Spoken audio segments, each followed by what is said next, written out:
Welcome to this worship service of the Unitarian Universalist congregation at Shelter Rock in Manhasset, New York.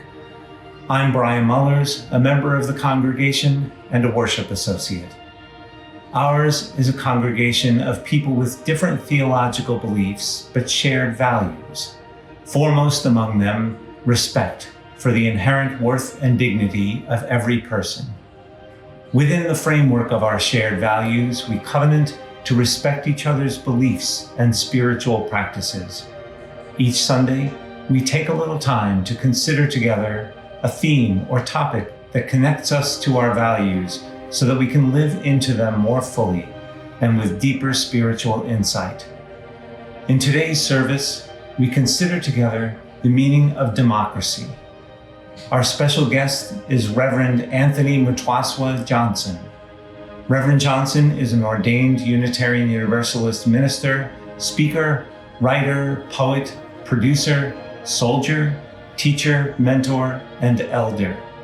He is the former minister of the Humboldt Unitarian Universalist Fellowship in Bayside, California, and former director of congregational life at the Unitarian Universalist Congregation of Phoenix, Arizona. Now, let's center ourselves as we enter into a time of worship, people with different beliefs who worship together as one faith.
In the quiet of this place, surrounded by the all-prevailing presence of the holy,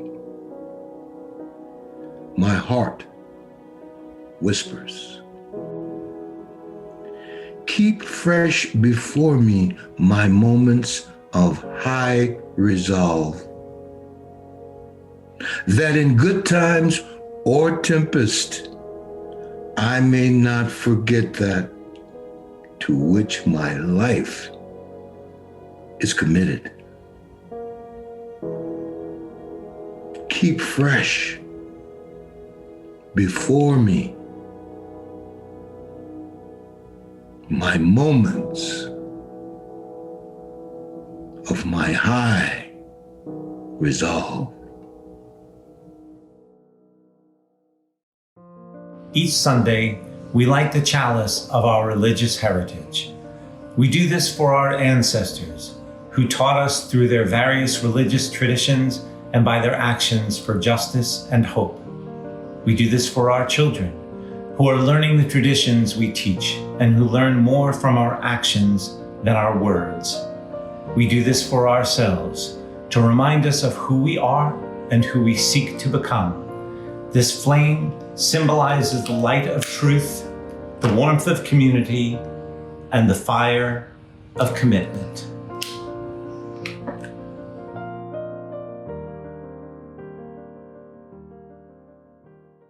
Wherever you are,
Love is the doctrine of this congregation.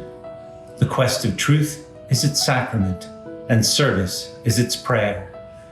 To dwell together in peace, to seek knowledge and freedom, to serve human need, this do we affirm and covenant with each other.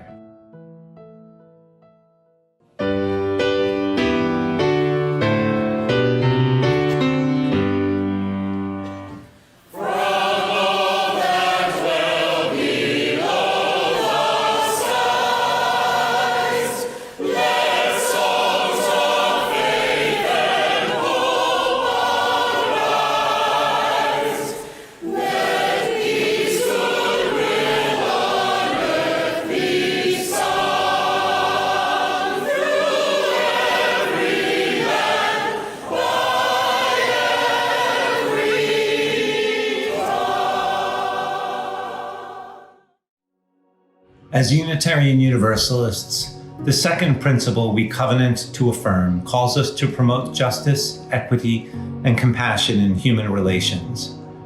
One of the most direct ways we live into this value each week is by taking up a collection to support local organizations and serve communities in need. Today's offering goes to Adventures in Learning, a Manhasset program which provides an environment that nurtures the minds, bodies, and souls of children from the formative years of early childhood through the impressionable years of pre-adolescence. Their activities focus on values of caring, honesty, respect, and responsibility. Adventures in Learning serves the children of low-wealth families, many of mixed or no immigration status, who have not been helped by any of the government's COVID relief packages. In response to the current crisis amplified by the pandemic, the program uses donations like yours to help these families with grocery store gift cards, rent payments, and cards for transportation. Between 70 to 100 families are served through this fund. Thank you for your generosity, your compassion, your dedication to build a more just and joyful world for everyone. There are 3 ways to contribute: by using the donate link on our website, be sure to choose Special Collection, by sending a text, or by using PayPal.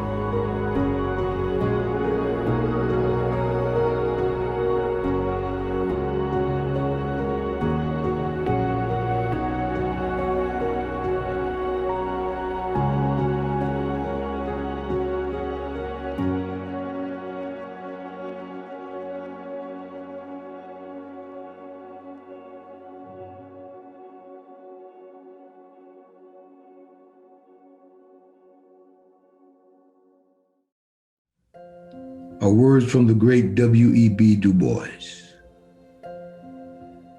It is said that he said these words while he was holding the first issue of the Crisis magazine in his hand. You may recall one of Du Bois' famous quotes about the greatest problem of the 20th century is the color line.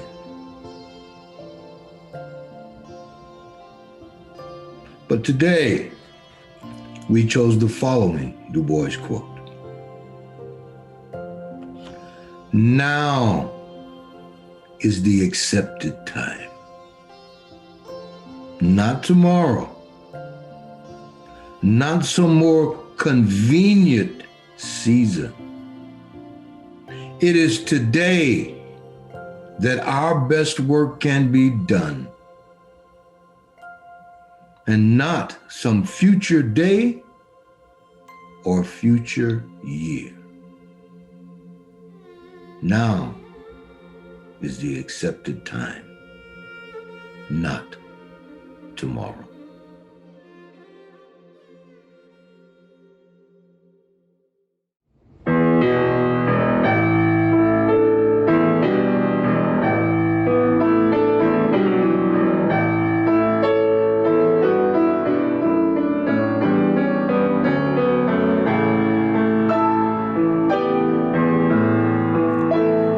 Give me your tide, your pool.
Greetings and blessings, everyone. I am the Reverend Anthony Mtuaswa Johnson, and I welcome you in the name of the ancestors upon whose shoulders I stand. And I welcome you in the name of all that is holy and sacred for you. You know, I recently had my DNA analysis done. I did the 23andMe, and I discovered that I am 75% West African and 25% Irish. Now, I didn't find this particularly startling, as I like to say, we've been jumping up and down with each other for about 400 years now in America, with or without permission. So I wasn't surprised by the mix. But what I did find kind of ironic was the fact that I've been opening my sermons with a quote from none other than Dublin, Ireland, the UU congregation of Dublin, Ireland. And it kind of just epitomizes the respect that I have for Unitarian Universalism. And it goes like this. We do not ask what you believe or expect you to think the way we do, but only that you try and live a kindly and a helpful life with the dignity proper to that of a human being. So welcome all who believe that religion is wider than any sect and deeper than any set of opinions. Welcome all who might find in our friendship strength and encouragement for daily living. Yeah. So welcome. So it was a surprise for me, of course, to find out that in fact, though I had been using it earlier, the Irish was in there all the time. So, yeah, wanted to share that with you this morning. So today's sermon title is called Democracy. Democracy Through My Eyes. And I've heard it said a time or two that in order to make a decent omelet, you might have to break a few eggs. So I may break one or two during this sermon. Now the word democracy itself is a Greek word and made of two words, demos, meaning the people, and kratia, meaning power or authority. Power to the people, I might paraphrase. So when I heard many years ago that the word democracy, in fact, was nowhere in our Constitution or in our Declaration of Independence, I was taken aback. I didn't think it was true. Surely this was a mistake. Our government is in fact a democracy. But upon further research, I discovered that it is true, that it is not either in our Declaration of Independence or the Constitution. And in fact, our founding fathers feared democracy. Yeah. It was none other than the father of the Constitution, the fourth President of the United States, and the author of the Bill of Rights, James Madison. He expressed this attitude in his Federalist Paper number 10, and I quote, "Instability, injustice, and confusion have in truth been the mortal disease under which popular governments have in fact perished." End of quote. You see, our fathers preferred the term republic to democracy because to them it described and put into perspective the interest of the people, namely stability and justice and order, has to be maintained, as Madison amplified, by more knowledgeable and wealthier white men. Women and people of color need not apply. Today, in our culture, we tend to use the word republic and democracy interchangeably, as if they were one and the same thing, and they are not. Most of us know that the Greeks are pretty famous for practicing democracy, a system in which citizens, read men, would debate, come together, have discussions, and make a decision. All decisions by majority rule. Now, what many of us may not know is that the Greeks actually practiced a direct form of democracy called sortition. Sortition. S-O-R-T-I-T-I-O-N for my Google folks out there.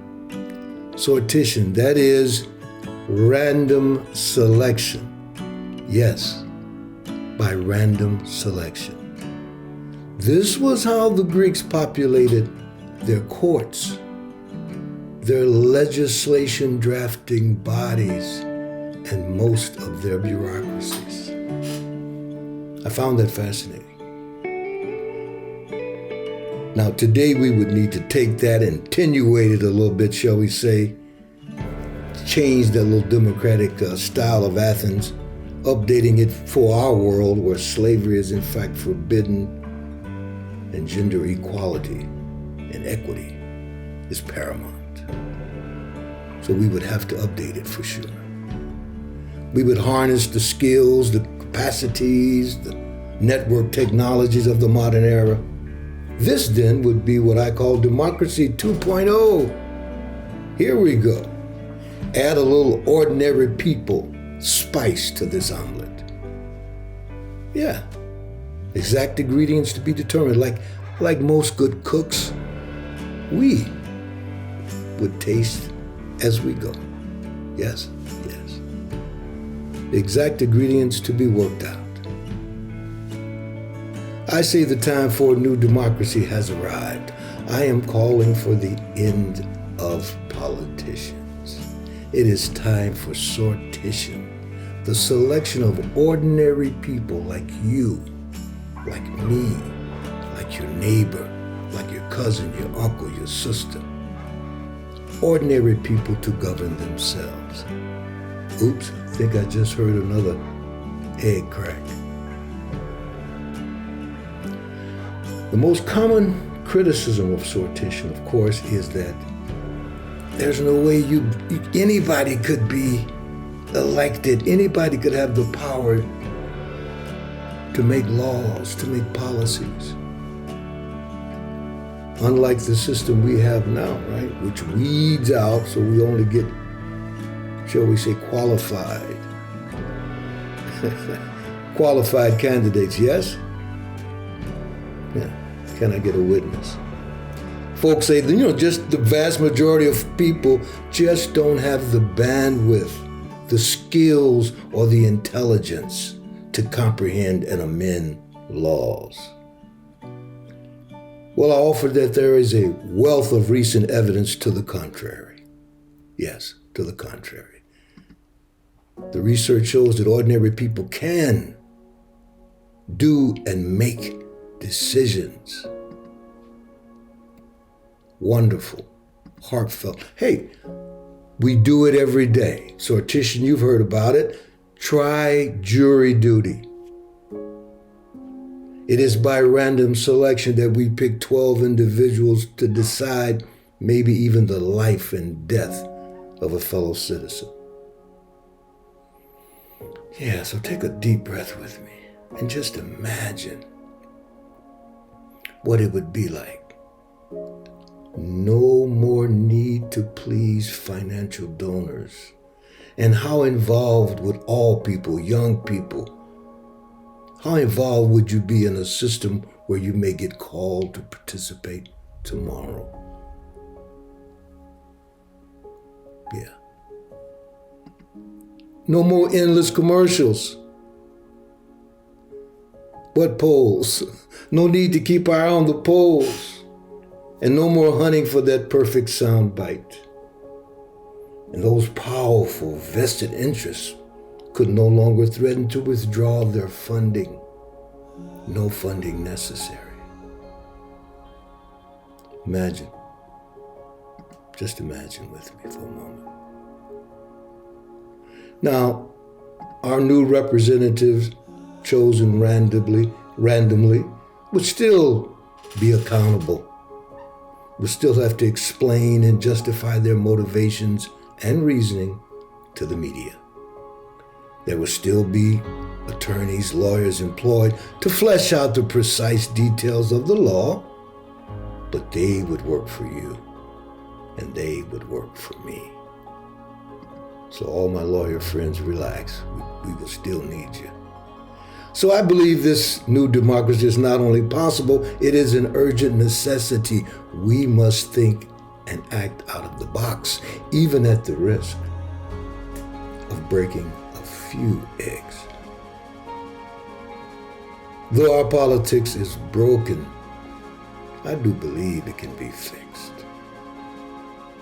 Under such a sortition system that I am describing, even a waitress could become a congressperson.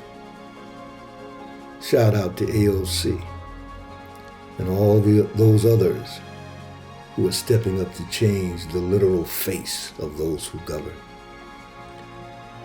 Now, one of my underlying assumptions, which I believe resonates with many UUs, is that of reaching conclusions through reason.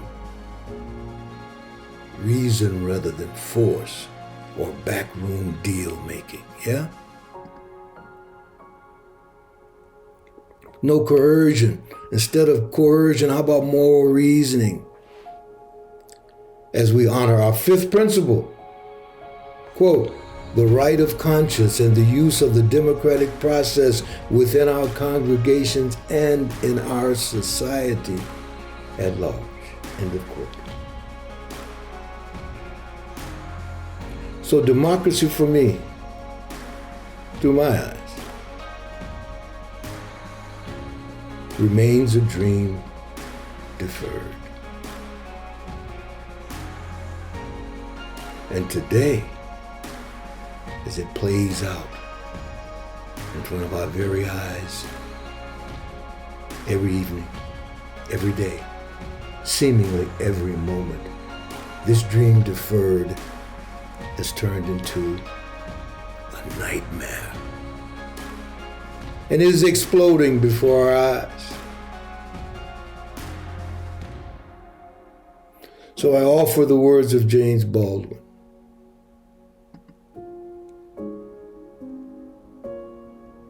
For us to contemplate. That not everything in life can be changed. Not everything that is faced can be changed. But nothing can be changed until it is faced. Blessed be. Amen. Ashe.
As labor is the common burden of our race, so the effort of some to shift their burden unto the shoulders of others is the great, durable curse of our race.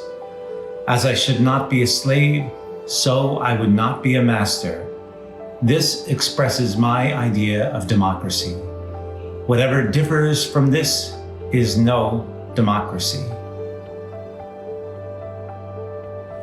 Now we extinguish this chalice, but not the light of truth, the warmth of community, or the fire of commitment. These we carry into our hearts and out into all the world.